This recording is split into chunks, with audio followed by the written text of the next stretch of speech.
یمنی فوج کا بحیرہ احمر میں ایک اور بڑا حملہ، صہیونی تجارتی جہاز پر میزائل اور ڈرون داغ دیے۔ برطانوی میری ٹائم ایجنسی ایمبرے کے مطابق یمنی فوج نے جہاز کو 2 بار یمن کی حدیدہ پورٹ کے قریب نشانہ بنایا۔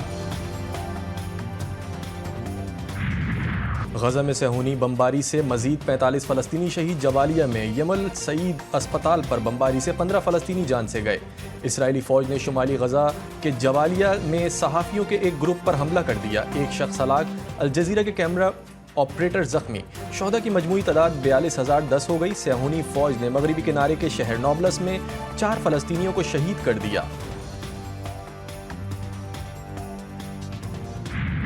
Very honorable business delegates from Kingdom of Saudi Arabia and Pakistan, agreements and memorandum of understanding between Pakistani businessmen and Saudi businessmen.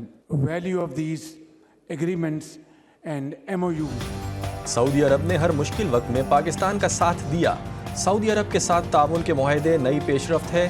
وزیر اعظم شہباز شریف کا سعودی سرمایہ کاری وفد کے ہمراہ مفاہمتی یادداشتوں کی تقریب سے خطاب۔ بولے، وقت کے ساتھ دونوں ملکوں کی شراکت داری مزید مستحکم ہوگی۔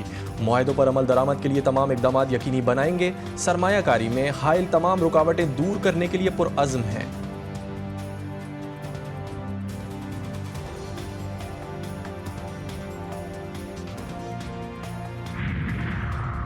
حکومت کا معیشت کی بحالی کے لیے ایک اور بڑا اقدام۔ پاکستان اور سعودی عرب کے درمیان 27 مفاہمتی یادداشتوں پر دستخط۔ ٹیکسٹائل، تعمیرات، ٹرانسپورٹ، توانائی، پیٹرولیم کے شعبے میں تعاون پر اتفاق۔ دونوں ممالک سائبر سیکیورٹی کے حوالے سے تعاون پر بھی متفق۔ مسالہ جات سبزیوں کی برآمد بڑھانے اور ہنرمند افرادی قوت کے حوالے سے مفاہمتی یادداشت پر دستخط ہوئے۔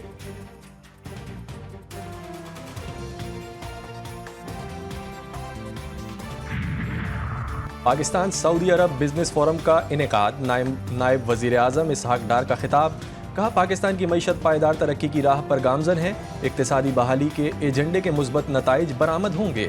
معیشت کی بہتری کے لیے ریفارمز لا رہے ہیں۔ مزید کہا، سعودی عرب کی آزادی اور خود مختاری کے لیے ہمہ وقت تیار۔ پاکستان جلد دنیا کی 24ویں بڑی مضبوط معیشت بن کر ابھرے گا۔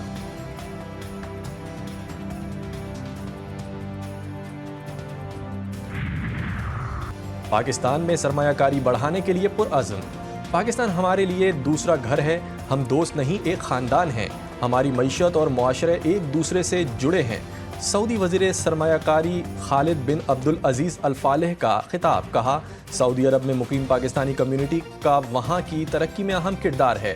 علاقائی خوشحالی کے ہدف کے حصول کے لیے مل کر کام کرنا چاہیے۔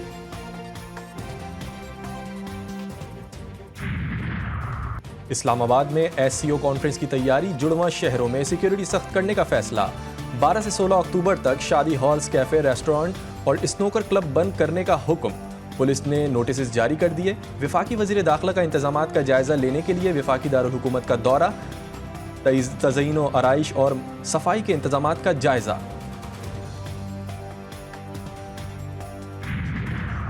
آئی پی پیز کی منمانیاں اب نہیں، حکومت نے فل سٹاپ لگا دیا۔ 5 آئی پی پی سے معاہدہ ختم کرنے کی منظوری۔ وزیر اعظم شہباز شریف کہتے ہیں، بجلی صارفین کو سالانہ 60 ارب اور ملکی خزانے کو 411 ارب روپے کی بچت ہوگی۔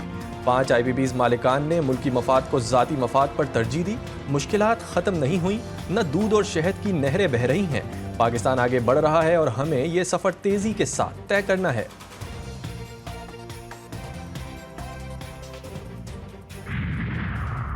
وفاقی وزیر توانائی نے عوام کو بڑی خوشخبری سنا دی۔ اویس لغاری کہتے ہیں، بجلی کی قیمت میں 10 روپے فی یونٹ کمی ہونی چاہیے۔